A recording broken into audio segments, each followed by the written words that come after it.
পূজা, পূজা, কোথায় ছিলে তুমি? কখন থেকে অপেক্ষা করছি। পূজা, এই সব কিছু ছাড়ো, আমার দরকারি কথা আছে। আমি জানি। তুমি জানো? তুমি কি করে জানো? এইটাই, তোমার আর আমার বিয়ের ডেট ঠিক হবে। আরে এই সমস্ত কিছু নয়, তুমি এটা বলো তোমার দিদি রাকেশকে কবে থেকে চেনে? রাকেশ কো? হ্যাঁ বাবা, হ্যাঁ, ওই আমাদের কলেজের রাকেশটা। ওই বাজে ছেলেটা? হ্যাঁ, ওই ছেলেটাই। দিদি ওকে কি করে চিনবে? আমি তোমার দিদি আর রাকেশকে হোটেলে যেতে দেখলাম এখনই। ইম্পসিবল, হতেই পারে না। পূজা, আমার কথা বিশ্বাস করো, ওদের পিছু করতে করতে আমাকে এখানে আসতে দেরি হয়ে গেল। তুমি দিদির পিছু করছিলে? পূজা, আমার কথা বিশ্বাস করো, আমি এখানে সঠিক সময়ে এসেছিলাম। তারপর এখানে এসে কি দেখলাম, তোমার দিদি রাকেশের গাড়িতে বসছিল। আমার এসব দেখে একেবারেই কিছু ভালো লাগেনি পূজা। তারপর আমি ওদের পিছু নিই, তারপর দেখি যে একটা হোটেলের ভিতরে ঢুকলো। হোটেলের নামটা কি? রক্সি নামে কিছু একটা। তারপর ওদের ব্যাপারে খোঁজ নিলাম যে কামনা আর রাকেশ নামে কোনো বুক আছে এখানে রুম, কিন্তু ওরা একেবারে বারণ করে দিল। আমি ওদের চেহারার কথাও বললাম, কিন্তু তা সত্ত্বেও কিছু বললো না। পূজা, তুমি জানো ওই হোটেলটা খুব খারাপ জায়গা। তুমি কি বলতে চাও? আমি এটা বলতে চাই যে কোথাও তোমার দিদি আর রাকেশের মধ্যে কোনো... অমর, দিদির ব্যাপারে একটাও ভুল কথা বলবে না। ওই দিন দিদি তোমার ব্যাপারে ভালো বুড়া বলেছিল বলে তুমি দিদিকে বদনাম করছো, দিদির পিছু করছো। পূজা, এটা কি বলছো তুমি? তুমি আমাকে এত খারাপ ছেলে ভাবো? হ্যাঁ হ্যাঁ, আমি এত খারাপ হতে পারি পূজা? করবে না, করছো। আমি একবার সহ্য করতে পারবো না। যদি আমাদের সম্পর্ক নষ্ট হয়ে যায় তবুও আমি দিদির ব্যাপারে একটা কথাও শুনবো না।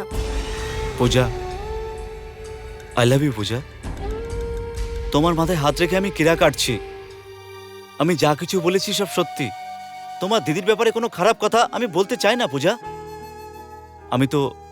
আমি তো তোমাকে শুধু সতর্ক করছিলাম। ঠিক আছে, বাই দ্য ওয়ে পূজা, বিয়ের দিন ঠিক হওয়ার জন্য অভিনন্দন। আমি চললাম। এটা আমি কি বলে ফেললাম?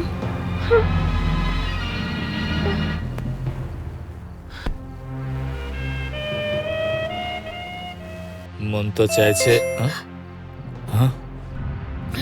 এখন কে আসলো? যাও, ওদিকে যাও। তুমি ডলি ডল, এসো এসো এসো। হাই ম্যাচো, দেখছি তুমি এখন থেকেই রেডি। হ্যাঁ, ব্যাপারটা হচ্ছে কি যে ব্যাপার? চলো শপিং এ যাই, ভালো টাইম পাস হবে। চলো। আজকে শপিং করব না, আজকে একটু প্রাণ ভরে আমাকে ভালোবাসো না। আহা, একটু Please. বোঝার চেষ্টা করো। দেখো, আজ শপিং করতে যাব, তারপরে movies, theatre and love and love and love. No, পহলে লাভ। আহা, আরে যখন একটি মেয়ে শপিং, ডিনার, সিনেমাকে মানা করে, তোর মনের অবস্থাটা বোঝো না। Come on, let's go. এইটা এইটা কার?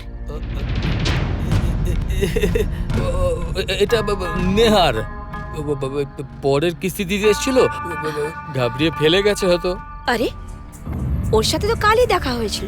আচ্ছা, ও বলছিল যে ও 2-3 দিন পরে ফিরে আসবে। তুমি আটকে ছিলে না, এই জন্য আজকে এসে দিয়ে গেছে। কি আমি বললাম না, তুমি আটকে ছিলে ওই জন্য এসে দিয়ে গেল। কি হয়েছে? প্রবলেম কি আছে? কি এটা আছে? কি? কি? আরে তুমি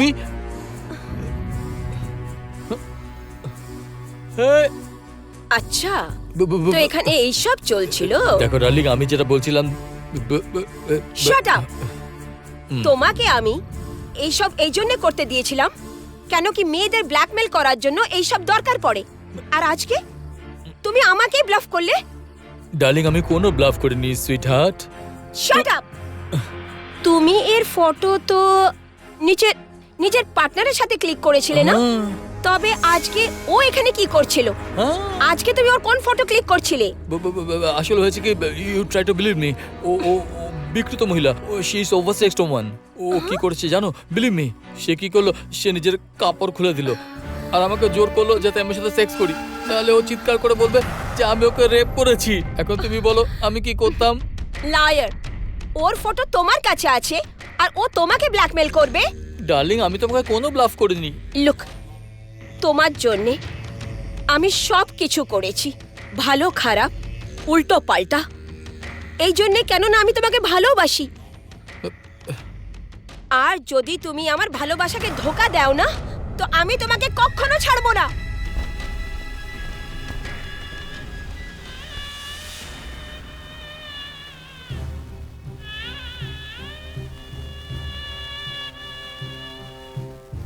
এসে গেছো তুমি?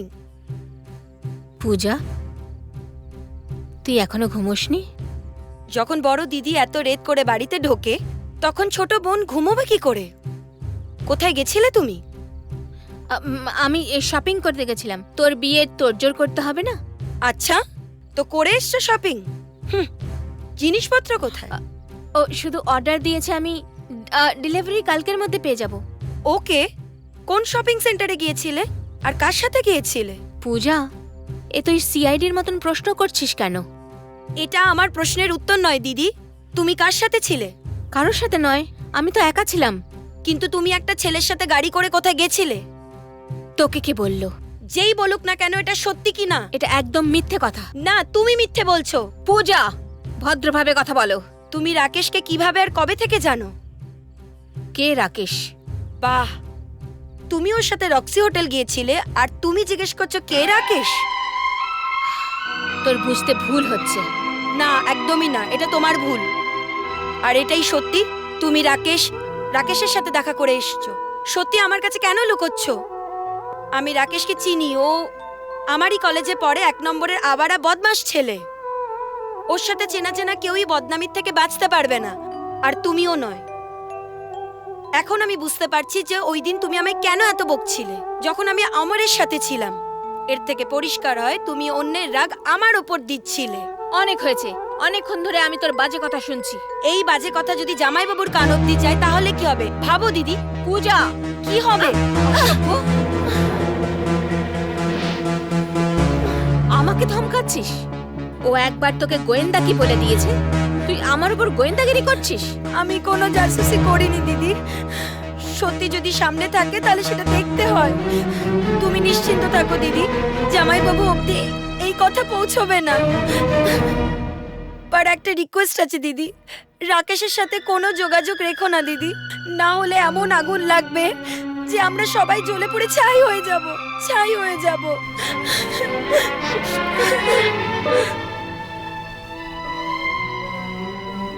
কামনা, কিছু একটা কর। যদি তোর সব কথা পূজা জেনে যায় তাহলে তো ও একেবারে মরে যাবে। আমি কালই রাকেশের সাথে দেখা করে আমি রিকোয়েস্ট করবো যেন ও আমার সাথে দেখা না করে।